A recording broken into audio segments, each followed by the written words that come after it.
Assalamualaikum warahmatullahi wabarakatuh. Alhamdulillahirabbil alamin. Asyhadu an la ilaha illallah wa asyhadu anna Muhammadan abduhu wa rasuluhu sallallahu alaihi wasallam wa ala alihi wa ashabihi amma ba'd. Alhamdulillah kita berjumpa lagi di aplikasi ini, Snack Video dan YouTube ya. Karena di TikTok saya sudah di-banned karena bela Palestina, guys. Yuk ke opo-opo. Jadi saya di sini membawakan firman-Nya Allah. Saya mencoba menghibahkan diri saya kepada Allah Subhanahu wa taala untuk mengkabarkan kepada sampean semua firman-Nya Allah Subhanahu wa taala yang diturunkan kepada Nabi kita Nabi Muhammad sallallahu alaihi wasallam, yaitu Al-Qur'an. Yang mana Al-Qur'an ini diturunkan dengan bahasa Arab, dan umumnya kita orang Indonesia itu suku Najm ya, tidak mengerti Arab, apalagi tidak belajar. Sehingga sangat mudah kita diperdaya oleh oknum ustadz dan lain sebagainya, yang mana mereka membawakan dalil Al-Quran dan Sunnah yang mereka potong-potong untuk kepentingan dirinya atau golongannya. Untuk itu kita harus terus belajar agama. Jadi kalau kita membaca Al-Quran itu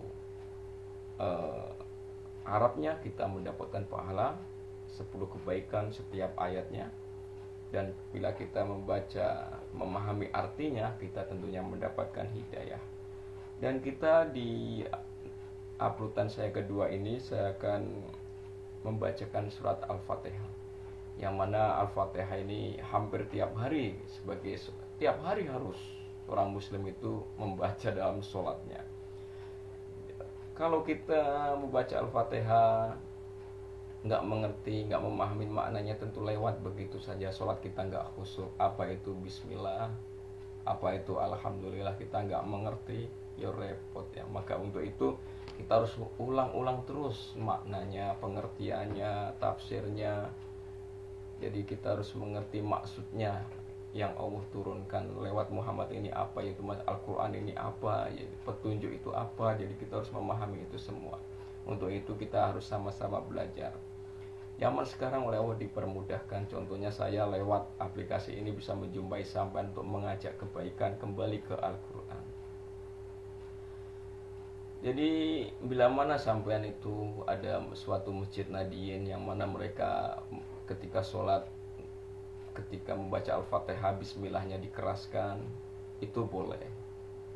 Atau di masjid yang lain yang bermakna salaf, yang mana mereka membaca Al-Fatihah bismillahnya sir atau samar, itu juga boleh. Karena ini perbedaan pendapat para ulama, yang mana jadi Al-Fatihah ini kan 7 ayat. Ada yang berpendapat jadi bismillah itu termasuk rangkuman dari surat Al-Fatihah, dan ada juga yang berpendapat itu bagian yang lain dari Al-Fatihah. Kita baca A'udzubillahi minasyaitonirrajim. Bismillahirrahmanirrahim. Bismillah dengan nama Allah, Ar-Rahman Maha Pengasih, Ar-Rahim Maha Penyayang. Alhamdulillahirabbil alamin. Alhamdulillah segala puji lillahi bagi Allah, Rabbil alamin, Tuhannya semesta alam. Jadi tidak ada Tuhan kecuali Allah Subhanahu wa ta'ala. Dan Allah itu tidak beranak dan tidak diperanakan. Allah itu Tuhan semesta alam. Allah itu Ar-Rahman, Maha Pengasih, Ar-Rahim, Maha Penyayang. Jadi sifatnya Allah itu Maha Penyayang, Maha Pengasih.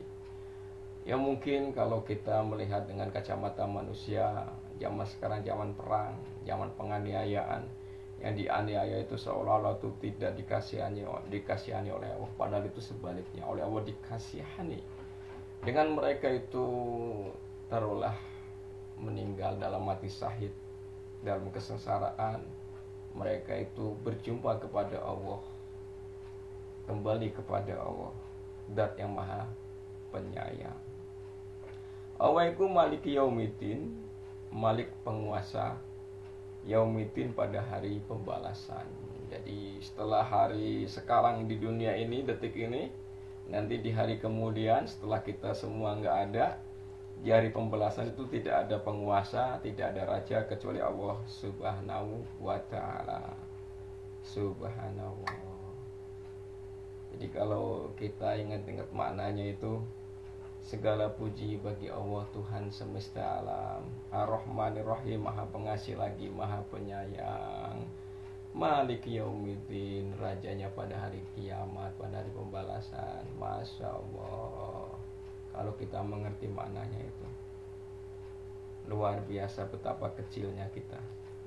Kemudian kita meminta kepada Allah, Iyyaka na'budu, hanya kepada Engkaulah kami menyembah, wa iyyaka nasta'in, dan hanya pada Engkaulah kami minta pertolongan. Kita memuji pada Allah dulu, kemudian kita minta pertolongan kepada Allah. Hanya kepadamu lah aku menyembah ya Allah, dan hanya kepadamu lah aku minta pertolongan ya Allah. Maksudnya itu, minta pertolongan itu dikasih jalan yang lurus. Ihdinas siratal mustaqim, tunjukkan kami jalan yang lurus. Hidup sekali, tunjukkan kami jalan yang lurus. Jalan yang lurus itu jalannya siapa? Kalimat tauhid, la ilaha illallah. Jadi agama itu dari zaman dulu itu Islam. Semuanya mereka juga pada sholat. Nabi Musa, zaman umatnya Nabi Musa mereka sholat. Zaman Nabi Yusuf mereka juga sholat. Zaman Nabi Isa juga sholat. Cuma sholatnya nggak seperti sholatnya umat muslimin yang sudah disempurnakan oleh Allah Subhanahu wa ta'ala. Ihdinas siratal mustaqim, tunjukkan kami pada jalan yang lurus. Siratal ladzina an'amta 'alaihim, jalannya orang-orang yang telah Engkau beri nikmat atas mereka, yang telah Engkau beri anugerah atas mereka. Maksudnya jalan-jalan para nabi, para sahabat, para tabi'in, tabi'ahum, dan ulama-ulama yang menetapi sunnah. Betul-betul murni ini bukan murni sendiri ya, betul-betul menyempurnakan ibadahnya, mengikuti jejak-jejak para ulama-ulama yang mendapatkan hidayah, tentunya para tabi'in, tabi'ahum, dan para sahabat, dan nabi-nabi di atasnya itu. Ghairil maghdubi alaihim, selain orang-orang yang dimurkai. Kita nggak boleh mengikuti jalannya orang-orang yang dimurkai. Maksudnya ini murka ini orang Yahud. Jadi mereka itu mengerti sebetulnya Nabi Muhammad itu utusan terakhir dengan membawa Al-Quran, tapi mereka menentangnya karena iri dan dengki. Jadi kita dilarang mengikuti orang-orang yang dimurkai. Jadi kita meminta terhindar, jangan sampai kita tergolong orang-orang yang dimurkai, demikian. Waladolin, dan bukan pula orang-orang yang sesat. Sesat di sini maksudnya itu kaum Nasrani yang mereka menyembah nabinya, yang mana mereka anggap nabinya itu adalah Tuhan. Subhanallah. Aslinya itu agama itu Islam, dari Nabi Ibrahim terus Islam terus. Cuma di zaman Nabi keturunan Yakub ada yang namanya Yahuda. Di zaman Nabi Yusuf yang menguasai Mesir dulu, mereka putar menjadi Yahudi. Kemudian berganti tahun, dan terutusan Nabi Isa, yang mana Nabi Isa tidak berbapak, dan muncullah perpecahan. Di situ dibikinlah kaum Nasrani.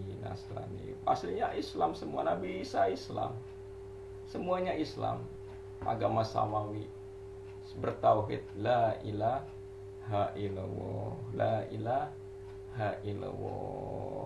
Jazakumullah khairah. Semoga menjadi penyemangat sampainya sudah Islam, dan semoga menjadi hidayah bagi yang belum Islam. Assalamualaikum warahmatullahi wabarakatuh.